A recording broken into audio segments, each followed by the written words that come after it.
그 믿음으로 말미암아 그 의롭게 된다는 이 기본 진리는 그 로마서에 깊이 자리를 잡고 있습니다. 그래서 이 믿음 없이는 로마서를 우리가 읽기가 참 어렵죠. 자, 그래서 이 믿음 때문에 유대인들이 아닌 이방인들도 이 믿음으로 말미암아 구원을 얻을 수 있는 길이 열렸습니다. 바로 십자가의 은혜, 예수 그리스도의 십자가의 은혜를 붙드는 믿음입니다. 자, 그런데 이 정도까지 오게 되면 한 가지 질문 안 할 수가 없습니다. 어떤 질문이냐면 왜 하나님께서는 그 아브라함을 부르셔서 아브라함이 믿음으로 말미암아 이제 그것을 의로 여겼다라고 말씀하시고 그 아브라함의 자손을 세우셔서 이스라엘 12지파로 세우셨고 그들에 대한 약속의 말씀을 주셨는데 왜 유대인들은 이 하나님께서 주시는 복음, 예수 그리스도의 복음을 왜 거부하는가? 하나님께서 아브라함 부셔서 약속하신 것들이 그러면 유대인들에게서는 이루어지지 않는 것인가? 아브라함에서 시작됐지만 결국 유대인들이 약속의 자녀들인데 그러면 유대인들은 다 구원을 얻지를 못한다는 것인가? 이런 질문을 안 할 수가 없습니다. 그러니까 이 문제를 가지고 사도 바울이 이방인의 사도잖아요. 이방인들에게 복음을 전하는데 본인도 유대인이란 말이죠. 그러니까 스스로 자기 동족이 하나님께서 선지자들을 보내시고 나중에는 이제 예수님 자기의 사랑하시는 아들까지 보내셨는데 이 아들을 받아들이지를 못한다는 것에 대해서 상당히 큰 근심을 가지고 있었습니다. 너무나 큰 근심입니다.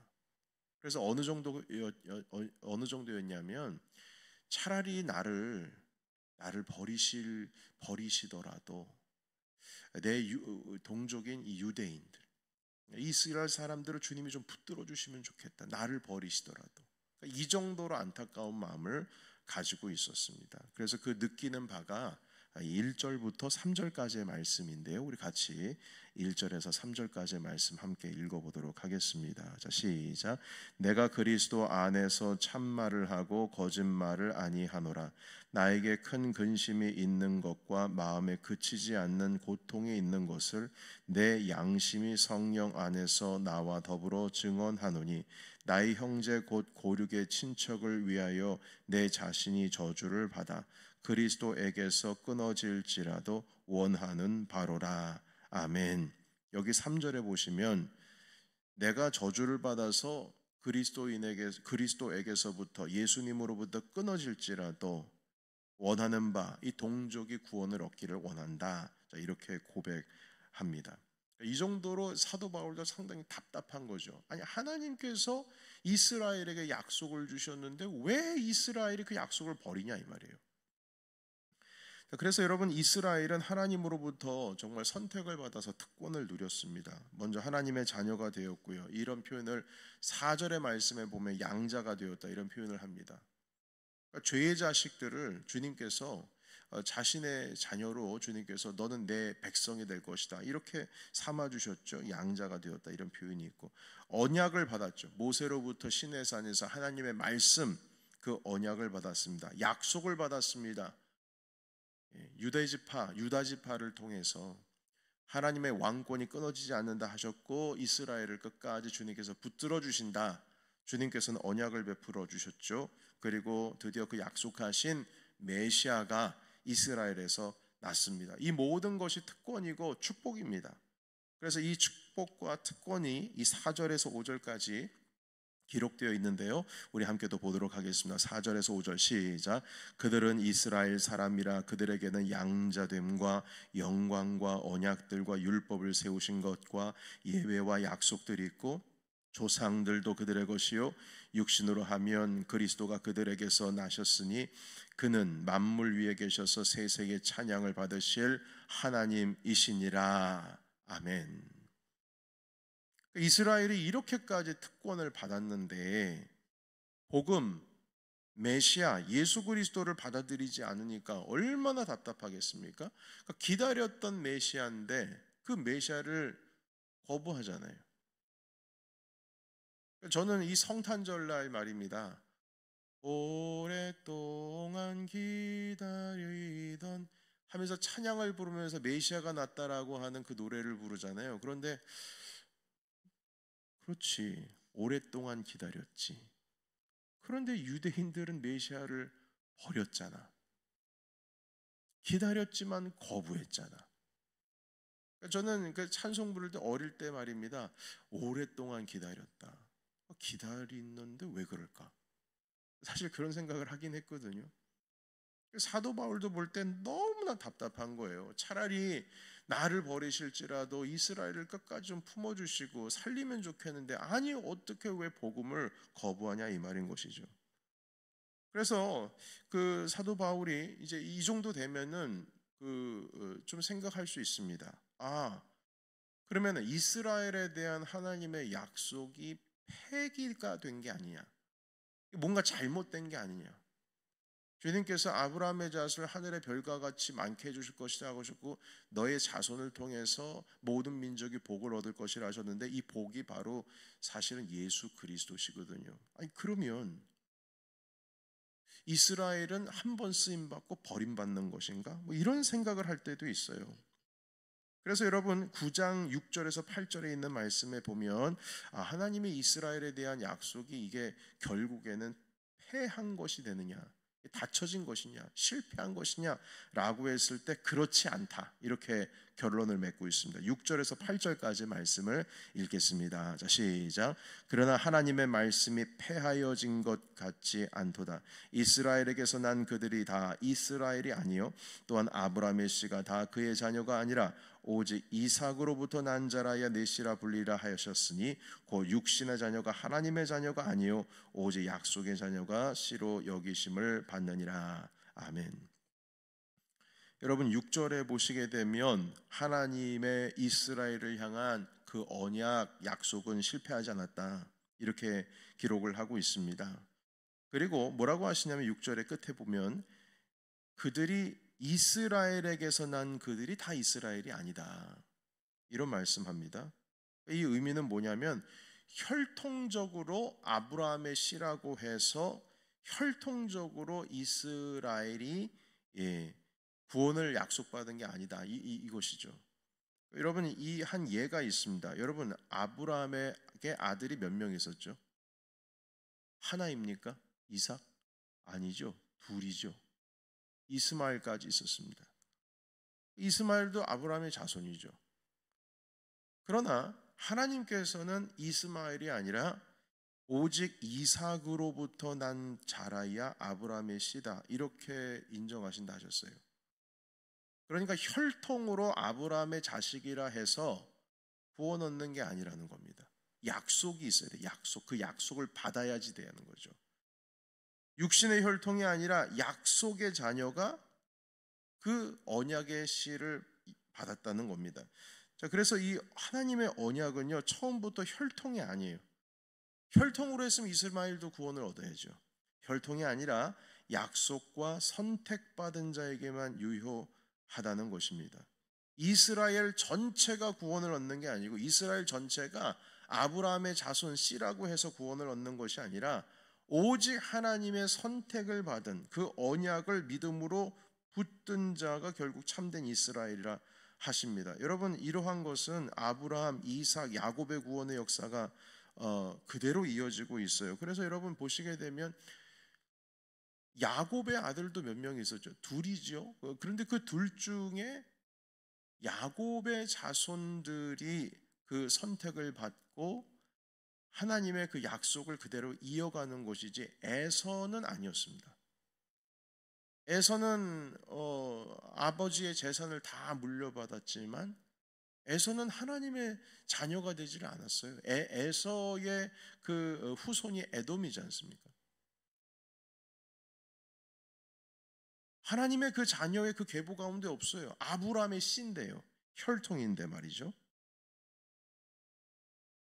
그래서 혈통이라면 반드시 에서도 구원을 받아야 됩니다. 그래서 이 혈통이 아니라 약속을 받은 것, 그리고 그 믿음 가운데 있어야, 선택을 받아야지만 결국에는 하나님의 자녀가 되는 것이다. 이런 논리로 지금 펴가고 계십니다. 그래서 그 내용이 어디에 나와 있냐면은요, 여러분 8절에서부터 여러분 7절에서부터 8절까지 말씀 읽겠습니다. 시작. 또한 아브라함의 씨가 다 그의 자녀가 아니라 오직 이삭으로부터 난 자라야 내 씨라 불리라 하셨으니 곧 육신의 자녀가 하나님의 자녀가 아니요 오직 약속의 자녀가 씨로 여김을 받느니라. 아멘. 약속입니다. 자, 그리고 또 한 가지 있습니다. 11절에서 12절까지입니다. 11절 12절 보겠습니다. 시작. 그 자식들이 아직 나지도 아니하고 무슨 선이나 악을 행하지 아니한 때에 택하심을 따라 되는 하나님의 뜻이 행위로 말미암지 않고 오직 부르시는 이로 말미암아 서게 하려 하사 리브가에게 이르시되 큰 자가 어린 자를 섬기리라 하셨나니. 아멘. 여기서 큰 자는 바로 에서고 어린 자는 야곱을 의미합니다. 첫째가 아니라 둘째라는 거죠. 그래서 이런 논리는 어떻게까지 이어지냐면, 그래서 하나님께서 아브라함에게 약속하신 것, 결국에는 이스라엘이 구원을 얻어야 되는데 그 메시아를 거부함으로 말미암아서 결국 이스라엘이 실패한 거냐, 하나님의 이 약속이 실패한 거냐, 그것이 아니라는 거죠. 여전히 우리는 혈통은 아니지만, 아브라함의 혈통은 아니지만 믿음으로 말미암아 아브라함의 자녀가 되어서 그 약속을 우리가 붙들었다는 겁니다. 약속을 붙들은 거죠. 여러분, 모압 자손인 룻이 하나님을 붙들었잖아요. 그래서 룻이 구원을 얻었잖아요. 아브라함의 혈통이 아닙니다. 보아스의 어머니가 어느 나라 사람인 줄 아십니까? 가나안 여리고성에 있었던 그 창녀 아니었습니까? 이름이 뭐죠? 라합이지 않습니까?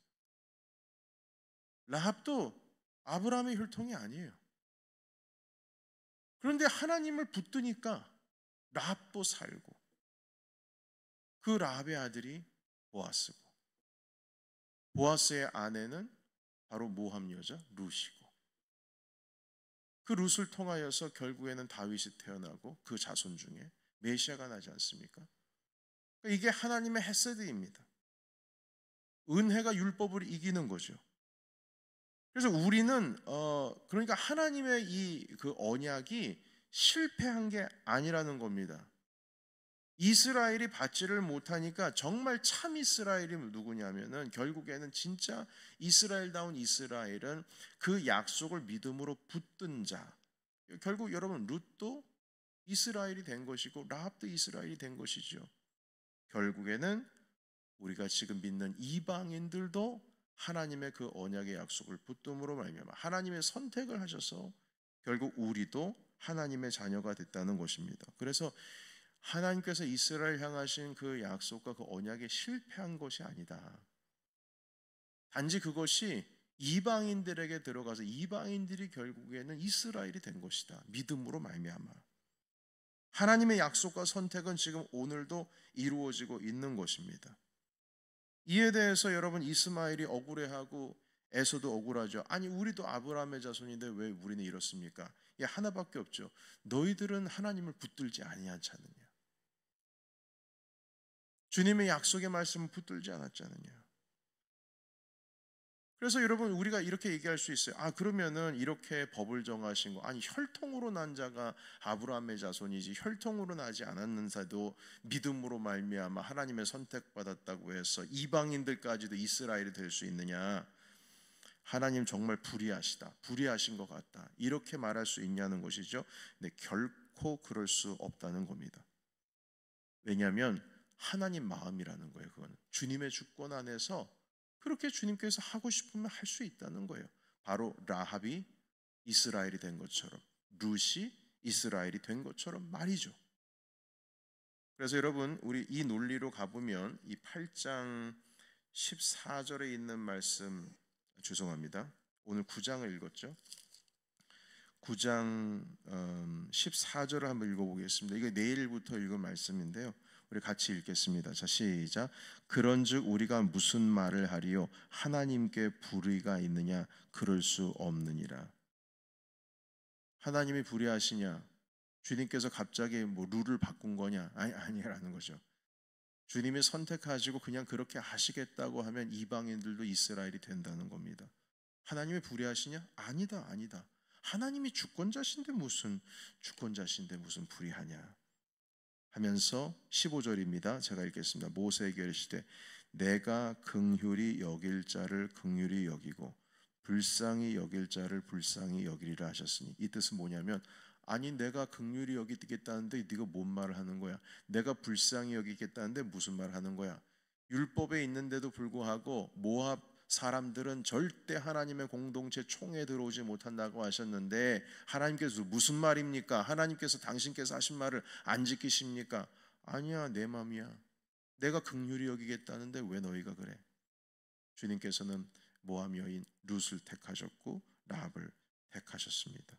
그래서 내일 이후부터는 하나님의 주권에 대한 말씀을 함께 나누시게 될 겁니다. 14절 이후에 대한 말씀인 것입니다. 그래서 여러분, 이렇게 로마서의 말씀이 이제 이어지는 가운데 오늘 9장 1절에서 13절까지의 그 내용의 위치가 어느 정도인지 조금 약간 큰 그림으로 지금 오늘 살펴봤는데요. 구원이라고 하는 것은 절대적으로 하나님의 주권 아래에 있다는 것을 오늘 가르쳐 주시는 것입니다. 그래서 이 부분에 대해서 유대인들이 주님 어떻게 이러실 수 있습니까? 우리가 진짜 이스라엘이죠. 어떻게 이방인들이 주님의 자녀가 될 수 있습니까? 그렇게 말할 수 없다는 거예요. 그런 의미에서 여러분, 우리는 복받은 사람들입니다. 하나님의 예정을 받아서 선택함을 받아서 이렇게 우리가 믿음을 가지게 되고 구원을 얻었다는 것은 이건 뭐 말이 필요 없습니다. 우린 정말 복받은 사람들입니다. 여러분, 이 은혜가 있어야지 진짜 신앙이 기쁘고 즐거운 거예요. 사는 게 즐거운 겁니다. 사는 게 즐거운 거예요. 살아가는 오늘 하루하루가 기쁘고 감사한 겁니다. 이거 하나만 생각하면 뭐 다 필요 없어요. 내가 구원을 얻었는데, 내가 하나님의 자녀가 되었는데, 당신의 사랑하신 아들을 나를 위해서 주님께서 내어주셨는데, 이거 하나면 다 걱정 근심 그냥 떠나가는 겁니다. 이 믿음이 없으니까, 이 은혜가 없으니까, 이 십자가의 은혜가 우리 가운데서 언제부터 사라져가고 있으니까 그냥 신앙생활을 해도 그냥 발 가는 대로 주일이면 아침에 일어나서 교회에 나오는 것이고, 뭐 섬기는 것도 봉사도 내 몸 가는 대로 이렇게 해야지 기쁘니까 하는 것이고, 여러분 다 필요 없습니다.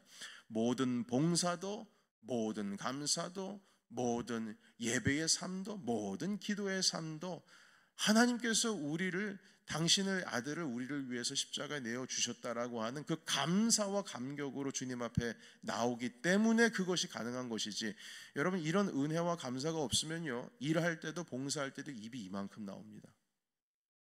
주님의 일을 할 때에 걱정으로 가득하고 불안으로 가득해요. 뭐가 자기 뜻대로 안 되게 되면은 입이 많이 나오죠. 그것은 십자가의 은혜가 언제부턴가 내 안에서 사라지고 있다는 겁니다. 그래서 부흥회가 필요한 거예요. 그래서 100일간의 기도가 필요한 거예요. 그걸 회복해야죠. 우리도 모르는 사이에 우리의 죄 가운데에서 계속 우리한테 진액 빠지듯이 그 하나님의 은혜가 빠져나갑니다. 이 세상에서 살아갈 때 어쩔 수 없어요. 빠져나가는 거예요. 그걸 다시 채워야죠. 주님의 은혜를 채워야죠. 어떤 사람들은 이렇게 말합니다. 아무리 생각을 해도 나는 믿어지지가 않아. 나는 믿어지지가 않아. 예수가 믿어지지도 않아. 하나님 믿어지지가 않아. 근데 어떤 사람들은 말합니다. 나는 아무리 안 믿으려고 해도 계속 믿어지는 걸 어떡해. 안 믿으려고 해도. 오히려 믿음을 버리는 게 더 힘들어. 버리는 게. 주님이 살아계셔서 오늘도 나와 함께 하신다는 거를 이거 어떻게 부인할 수 있느냐. 이렇게 고백하는 사람도 있거든요. 여러분, 그러니까 믿음은 하나님이 주신 선물이에요. 어떤 사람은 가지고 있고 어떤 사람은 없고, 내 능력으로, 내 행위로, 내가 하고 싶어서, 내가 선택해서 주님의 자녀가 된 게 아니고 하나님께서 우리를 선택하셔서 우리가 하나님의 자녀가 된 겁니다. 여러분, 주님이 우리에게 복을 주신 거죠. 이 복을 감사하게 여기고 이 믿음을 가졌으면 우리에게도 책임이 있어요.